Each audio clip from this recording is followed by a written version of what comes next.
What we've learned this morning through the FBI, some released documents that came out, and came out through Fox News. The Mar-a-Lago raid, where the FBI and the DOJ were pursuing this case against President Trump related to classified documents.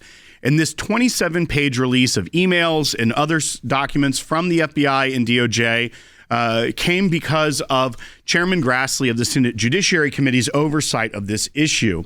And what we're seeing, the more that the FBI digs into the files, the more that they uncover, is that a lot of this stuff is in writing. There's a paper trail. And it also is pointing to maybe the motives behind the DOJ, what they were after. Because when the FBI in the Washington field office is putting this in the record, related to the upcoming search warrant execution on Mar-a-Lago that they're going to have to carry out. I'm going to read this for everyone. As everyone is tracking, the Washington field office does not believe and has articulated to the Department of Justice that we have established probable cause for the search warrant for classified records at Mar-a-Lago. DOJ has opined that they do have probable cause, requesting a wide scope, including office, residence, and storage space.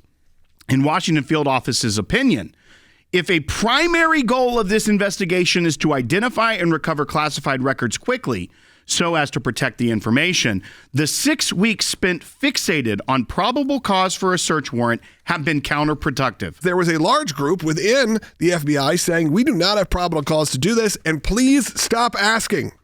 You've been doing this for months. We don't have it. If you wanted documents, there are easier ways for us to get these documents than what you're trying to push here. I mean, again, I'm summarizing here, but it's not that far off. These were casual conversations saying this has taken our team way too much time, way too much money is being spent where we could be doing other things. The public needs to have their confidence restored in these institutions, these government institutions. And the only way to do that is to come clean on the mistakes. The idea that DOJ decided to raid Mar-a-Lago and Melania Trump's closet when all other agencies were saying this is not needed shows just how political the DOJ has been under Joe Biden. Let's flash back. This is to 2022. Bite one. Here's Merrick Garland, Attorney General. There are, however, certain points I want you to know. First, I personally approved the decision to seek a search warrant in this matter. Second, the department does not take such a decision lightly. Merrick Garland saying there 3 days after the raid, the department does not take this decision lightly. Really? Because your Deputy Assistant Attorney General in the National Security Division says he doesn't care about the optics.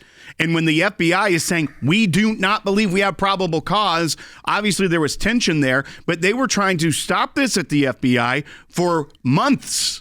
And the DOJ, which is their prerogative, but what this tells us is that the FBI in this raid wasn't necessarily the bad actor to the degree that we expected them to be. They were actually trying to push rational, cooler heads here. And the Attorney General of the United States said to himself, he personally approved the decision in that memo where they said they have articulated they don't believe there's probable cause. That's the Washington field office of the FBI.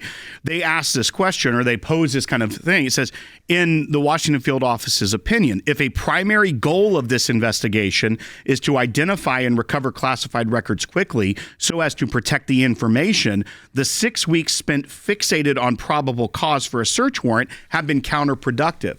Now, fast forward to 4 days before the execution of the search warrant.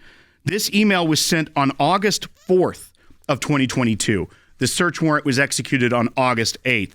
And it talks pretty quickly. And it talks about that they have the operation plan for Monday.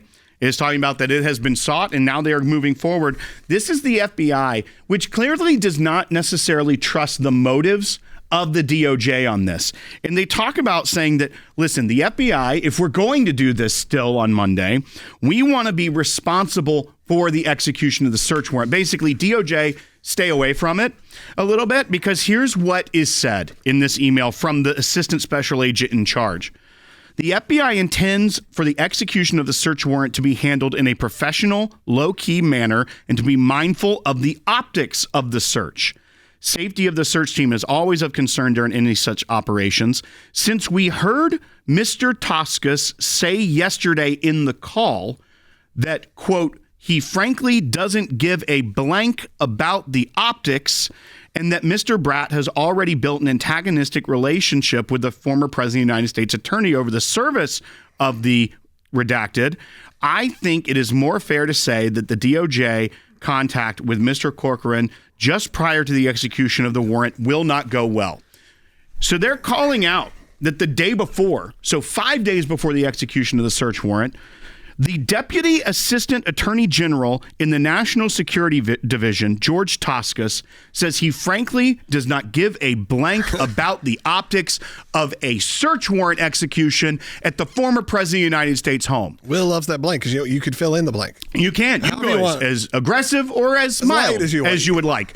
But regardless, he is saying he's a Deputy Assistant Attorney General in National Security Division, and he doesn't care about the optics of raiding a former president's home. You know, the Constitution protects people. That's what the probable cause. I'm very upset about this. Clearly. More than 2 months before the actual search warrant was executed on Mar-a-Lago, these concerns are being pressed by the FBI. On June 1st, they say something in an email between the FBI responding to the way that the DOJ is adamant about a search warrant, says that the Washington field office has been drafting a search warrant affidavit related to the potential boxes, but has some concerns that the information is single source, has not been corroborated, and may be dated.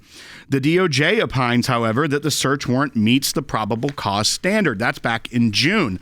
Later in July, mid-July, just a few weeks before the actual raid, we have this. A redacted name asks a fair question. We haven't generated any new facts, but keep being given draft after draft after draft. Absent a witness coming forward with recent information about classified on-site, at what point is it fair to table this? But they weren't just saying we don't want to do this. They were offering alternatives. They have 3 alternative, less intrusive, and likely quicker options for resolution. The FBI was saying, look, we can still get this. Yeah, they even talked about meeting with the president's former attorneys, right? Saying, or the former president's attorneys, saying, they shouldn't be discounted in what they're saying here, that maybe some of these documents were declassified. And you could have that discussion. This would be better than us going this route. Now, again, some of this, of course, is old news in the sense of we know what the end result was. We know what happened over the next 4 years. We know what has happened since then.